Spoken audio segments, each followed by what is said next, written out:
दिन में सर्वे पूरा करवाइए और अगले 7 दिन में मिनिमम 50,000 रुपया प्रति एकड़ के हिसाब से नष्ट हुई फसल का मुआवजा दीजिए।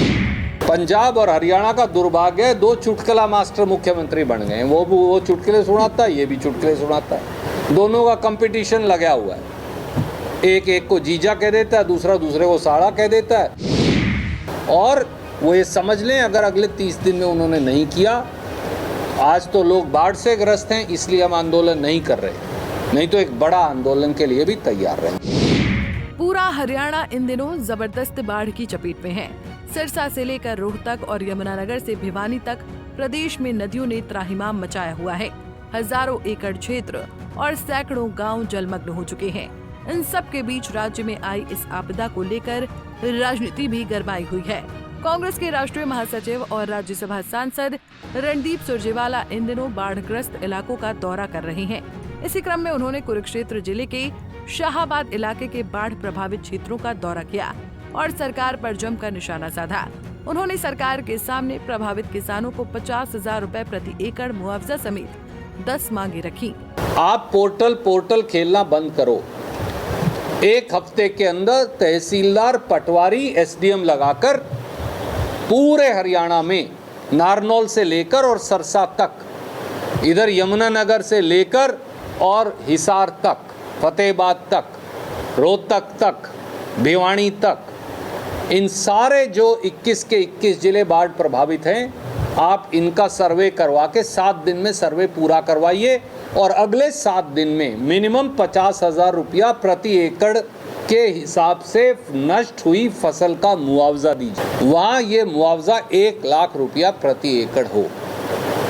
दूसरी बात, जो हमारे अनुसूचित जाति एससी समाज और बीसी समाज के भाई बहन हैं, जिनके गांव के अंदर आबादी भी हमेशा निचाण के अंदर होती है, वो सारी बस्तियों के अंदर पानी भरा हुआ है।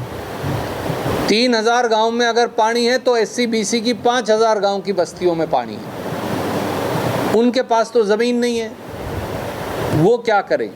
तो उनको हर परिवार को एक मुश्त 50,000 रुपये का मुआवजा दिया जाए एससी बीसी समाज को।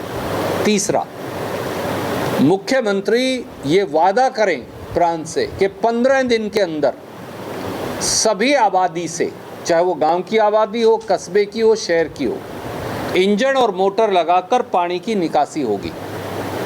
खेत का बाद में निकाल देना, पहले लोगों को जिंदा रहने दो।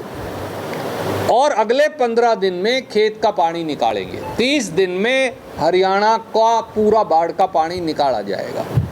चौथी बात, 35 के करीब लोग मर गए, सांप ने खा लिए, बाढ़ में बह गए, किसी और वजह से मर गए। उन 35 के 35 परिवारों को 50 लाख रुपया प्रति परिवार का मुआवजा दीजिए। पांचवी बात, 1 लाख के करीब ट्यूबवेल और मोटरें खराब हो गई, उनका कौन हल करेगा? किसान कहाँ से पैसा लाएगा? इसलिए 75,000 रुपया प्रति ट्यूबवेल कम से कम और 1 लाख रुपया तक प्रति ट्यूबवेल मुआवजा दीजिए। छठी बात, यमुनानगर में, अंबाड़ा में और कुछ कुरुक्षेत्र में सैकड़ों मवेशी बह गए, अगर 1000 नहीं तो। उन मवेशियों का सर्वे करवाकर एक भैंस आज 2.5-3 लाख रुपए की हो गई है। पर हम उतना नहीं कह रहे, हम कह रहे कम से कम 1 लाख रुपया प्रति गाय या भैंस का मुआवजा दीजिए। सातवीं बात, सारे वाटर वर्क्स जहाँ जहाँ इन 3,000 गांव हैं उनमें खराब हो गए, ट्यूबवेल भी खराब हो गए पीने के पानी के। आज पीने के पानी की किल्लत है महिलाओं को।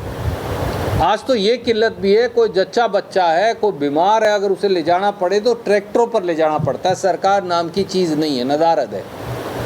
तो कृपया करके वो सारे, जब तक वाटर वर्क्स ठीक नहीं हो जाते या वो कुएं ठीक नहीं हो जाते, तब तक सरकार टैंकरों से इन सारे गांवों में और बस्तियों में शहर की पानी सप्लाई करे। इतना ही नहीं, सुरजेवाला ने चेतावनी देते हुए कहा कि अगर 30 दिनों में इन मांगों को पूरा नहीं किया गया तो प्रदेश में व्यापक आंदोलन छेड़ा जाएगा। उन्होंने हरियाणा और पंजाब के मुख्यमंत्रियों पर तंज कसते हुए दोनों को चुटकुला मास्टर कह दिया। जो गांव की आबादी में मकान खराब हो गए, वो जर्नल वालों के हों, वो एससी बीसी के हों, उनका सर्वे कराइए और उनका पूरा मुआवजा दीजिए 30 दिन के अंदर। और 9वीं या 10वीं आखिरी हमारी जो बात मांग है वो बड़ी सिंपल है, मुख्यमंत्री जी कहे और चुटकुले लगाने बंद करो। पंजाब और हरियाणा का दुर्भाग्य है, 2 चुटकुला मास्टर मुख्यमंत्री बन गए हैं। वो चुटकुले सुनाता है, ये भी चुटकुले सुनाता है, दोनों का कंपटीशन लगा हुआ है।